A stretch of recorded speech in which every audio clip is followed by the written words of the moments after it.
Chapitre 3. Pourquoi sommes-nous tristes ?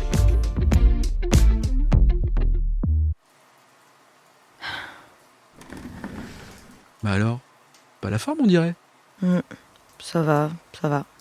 Tu penses que la vie a un sens, toi ? Bonjour César. On vient de le voir, la tristesse peut être paralysante au quotidien en entreprise, pas qu'en entreprise d'ailleurs. On a peur de laisser le passé devenir le passé, on souffre un peu de notre impuissance, au point de ressentir parfois une douleur dans le cœur. Et pourtant, après un temps d'adaptation, il faut savoir accepter que la vie continue et savoir avancer. Et oui, dans tous les cas, nous allons rechercher à retrouver ce fameux équilibre dont je parlais dans l'épisode précédent, l'homéostasie, ce fameux terme scientifique. Mais pour pouvoir accepter, certes, le temps va jouer et va faire son œuvre. Mais il s'agit aussi, en plus du temps, prendre ce fameux recul dont on parle depuis le début, cette fois-ci sur notre tristesse, et de chercher à comprendre ce qu'elle a voulu nous dire. Quel était mon besoin dans cette situation qui a été ou qui est toujours vécue douloureusement ? Si on reprend un petit peu la tristesse dès le départ, comment on la ressent ? Comment elle s'exprime du point de vue du corps ? Alors là encore, je vais parler de signal d'alarme corporel. Et le signal d'alarme en question, c'est la fatigue, dans le cas de la tristesse. Tu sais, c'est cette sensation d'être quelque part un peu vidé de son énergie, de son jus, d'être lourd, essoufflé, à bout de force, avec plus qu'une seule envie finalement, c'est aller se coucher et attendre que ça se passe, d'aller même quelque part un peu se recroqueviller dans son petit cocon. Avec l'étape ultime qui peut être la dépression, où finalement on est en plein là-dedans. Possiblement, en tout cas. Dans tous les cas, l'énergie nous manque et aucun mouvement ne nous semble possible quand on est dans cette émotion, la tristesse. Ok, donc ça c'était pour comprendre comment elle se manifeste. Maintenant, si on essaie de la décrypter, c'est quoi le besoin profond derrière l'émotion de la tristesse ?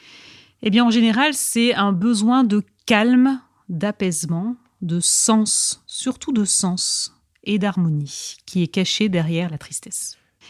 Le sens, il est propre à chacun. Donc, lorsque je suis triste, je vais vouloir retrouver un état où je vais me sentir quelque part alignée et je vais trouver du sens par rapport à ce qui se passe. C'est-à-dire que la situation va me convenir dans ce que je suis, dans ce que je recherche, dans mes valeurs, par exemple. En tout cas, je vais être OK avec la situation. De mon ressenti, tu me dis si je me trompe, j'ai l'impression que la tristesse, elle est souvent liée à un attachement à quelque chose et parfois accepter que cette chose puisse appartenir au passé, c'est ce qui est le plus difficile et ce qui fait qu'on éprouve aussi de la nostalgie, de la mélancolie. Oui, et là encore, j'ai envie de te répondre, acceptons-le, laissons-le passer. De toutes les manières, nous n'avons pas le choix. Et puis, on va le voir juste après, mais tu verras que la tristesse, elle a aussi une vraie utilité. Tout ça, c'est pas très positif, non ? Alors oui, au premier abord. Mais tu sais, s'installer dans une forme de mélancolie, après justement avoir intégré que l'émotion tristesse était une issue de secours, eh bien ça a du bon en fait.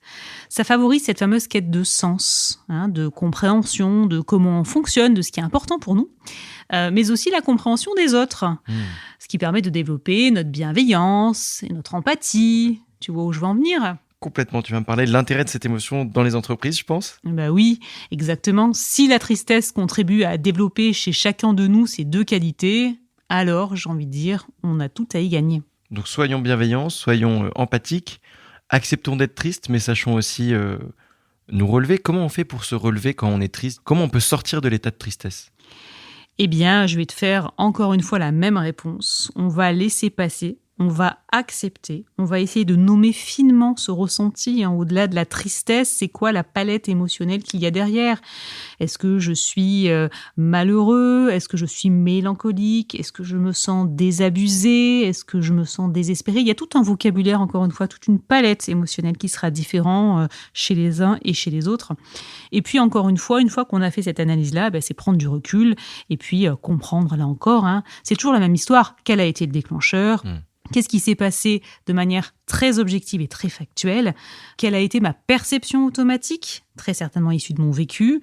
Quelle a été ma réaction automatique ? Et puis si la scène se reproduisait, qu'est-ce que je pourrais faire pour vivre les choses autrement ? C'est ça, pour alimenter peut-être notre besoin de sens, d'harmonie. Je sais que ce qui fonctionne très bien dans mon cas personnel, c'est de me lancer dans des projets perso. Ça peut être ça, par exemple. Par exemple. Ok, donc la tristesse, c'est aussi l'occasion de de faire le point pour ensuite se sentir utile et éventuellement se mettre en mouvement ? Exactement, cette quête de sens finalement va nous obliger ou en tout cas nous inciter à se mettre en mouvement, à se mettre en action pour justement aller chercher cet alignement dont je parlais tout à l'heure, le fait d'être OK avec le sens qui est important pour nous. Ça peut occasionner finalement chez les uns un changement de carrière. Ça peut occasionner aussi chez les autres un changement de posture aussi au sein de son entreprise. Bref, ça va aussi pousser certains à faire un bilan de compétences notamment. Là, tu me parles d'une tristesse qui serait prolongée, sans forcément penser à une tristesse qui s'installerait dans la durée et nous mènerait à des problématiques de long terme. Comment on peut faire quand on a un petit passage triste ? Est-ce qu'on est obligé d'en arriver là ? Bien sûr que non. L'intérêt aussi de ressentir cette émotion tristesse, c'est de pouvoir ensuite, une fois que c'est passé, se mettre en mouvement, se mettre en action pour aller justement rechercher ce sens qui est important pour chacun d'entre nous. Par exemple, cette quête de sens pourra prendre la forme d'un changement de carrière. On parle beaucoup aujourd'hui de reconversion professionnelle, par exemple. Ça peut aussi occasionner un changement de posture parce que nous avons pris conscience que la posture que nous avions adoptée jusque-là n'était pas la bonne. Et puis, en dehors de tout ça, la vraie faculté de la tristesse, c'est du coup de développer en nous cette fameuse résilience, cette capacité à rebondir et faire finalement de ce que l'on a vécu, qui peut être parfois douloureux, une vraie opportunité de rebond. Un bon tremplin. Exactement. Super, merci beaucoup Laurence.